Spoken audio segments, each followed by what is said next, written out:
Гора Борус. Это то место, куда мы с Никитой возвращаемся уже третий раз. Это одна из 3 самых высоких точек Красноярского края, которая ютится в составе горной цепи Западные Саяны.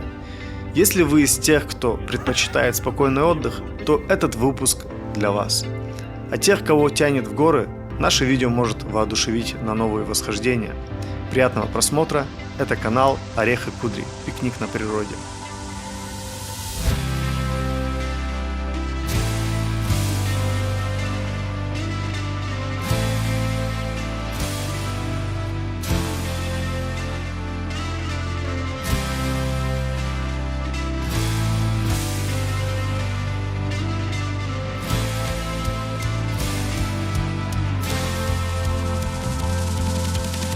Мы, как и в прошлые разы, взяли с собой друзей. И на 2 машинах сквозь Хакасские равнины через популярную придорожную кафешку Карчалык направились в поселок Черемушки.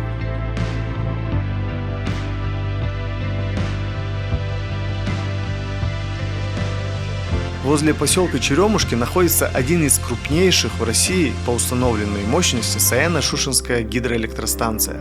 К сожалению, или к счастью, рядом с ГЭС запрещено запускать дроны. Поэтому мы вынуждены были обойтись легкой имитацией. Оцените.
Буквально на другом берегу Черемушек находится визит-центр, где мы сняли уютный деревянный домик с буржуйкой посередине и деревянными нарами по краям.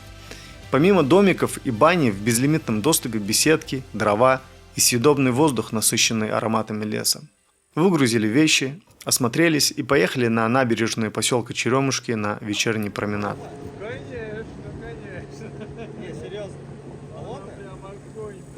Это очень маленький и очень уютный поселок городского типа.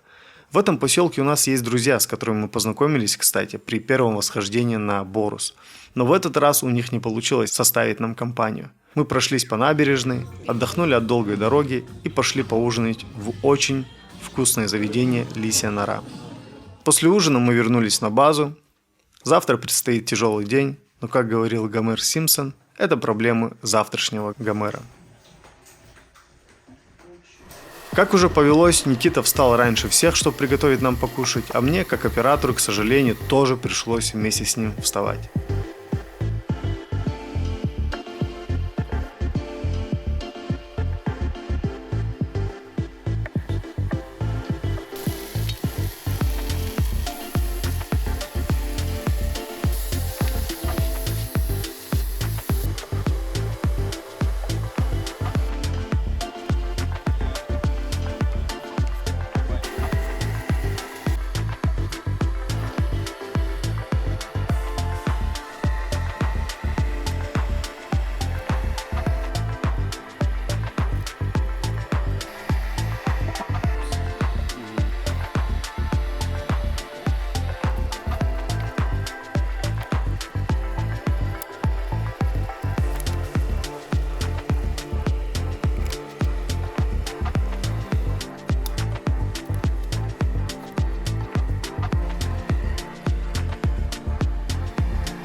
Какой ты красивый.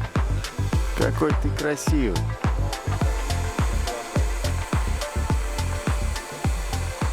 Спали мы беспокойно. Оказывается, на нарах не очень-то удобно, однако.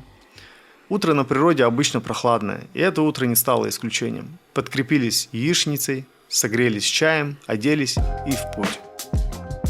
На протяжении всего маршрута, а это почти 12 километров и с набором высоты 2000 метров, вас сопровождают подробные схемы туристических маршрутов. Либо каменные турики, которые молчаливо намекают, что вы на верном пути. Также в начале тропы до перевала у вас есть возможность отдохнуть в беседках, а если будет желание, оставить послание на стене для других туристов.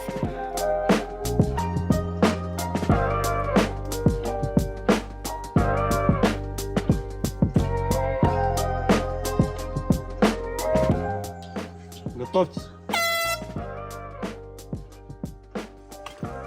Парни следы увидели. Чьи-то, но это не медведь. Ну, для отведения души пикнули.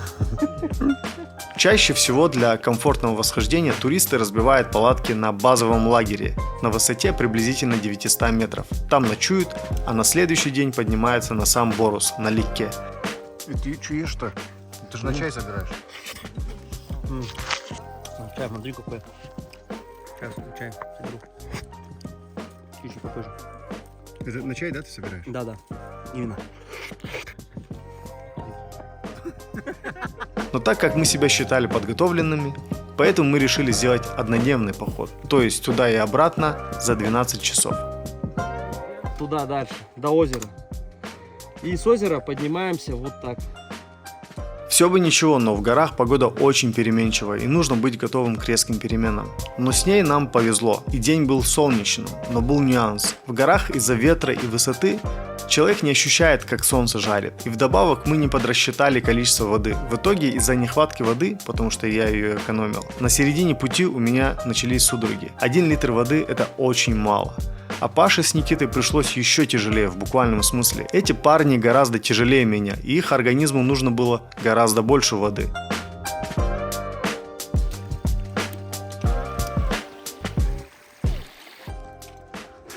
Ух ты ж, живой.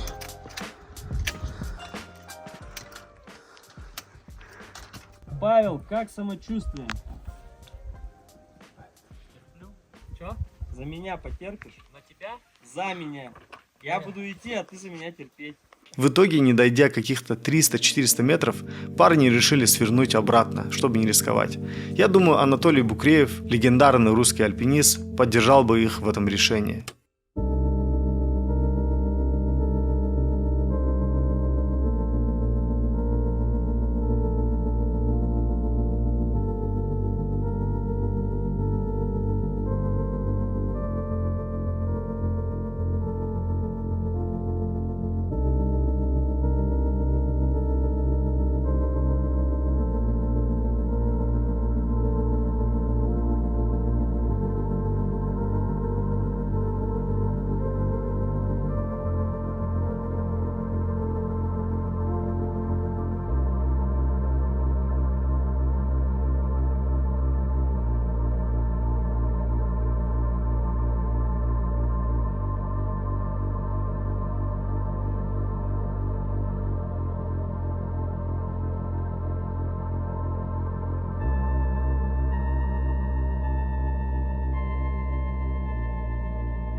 В горах погода быстро меняется, и к этому нужно быть готовым. Сейчас вы видите архивные кадры с нашего первого восхождения с Никитой и Костей. Это было в конце лета, в августе.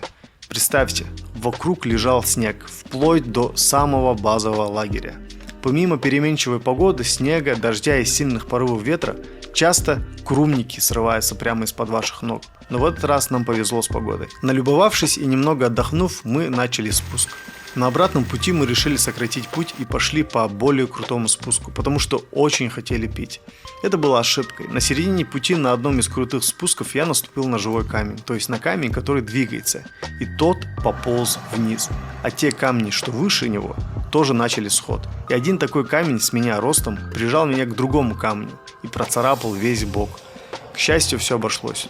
Но синяк долго сходил, напоминая, что в горах каждый неосмотрительный шаг может быть трагичным. Но все плохое быстро забывается, особенно когда Никита готовит блины с кедровыми орехами у подножия Боруса. Секретный ингредиент секретно-ингредиентного блюда Никиты – это кедровый орех. Кстати, пока Никита готовит нам блины, поделитесь своим рецептом вкусных блинов в комментариях. Самое интересное мы обязательно приготовим в каком-нибудь красивом месте. Друзья, благодарим вас за просмотр. Теперь вы знаете про Борус и, может быть, когда-нибудь сами посетите это прекрасное место. Для полноты картины можете еще посмотреть наш другой выпуск из Хакассии. И не забудьте подписаться и поставить лайк. Это ни на что не влияет, а нам приятно. А если напишите комментарий, то цены вам не будет. Прощаемся с вами до следующего выпуска через месяц. Нажмите на колокольчик, чтобы не пропустить. Пока.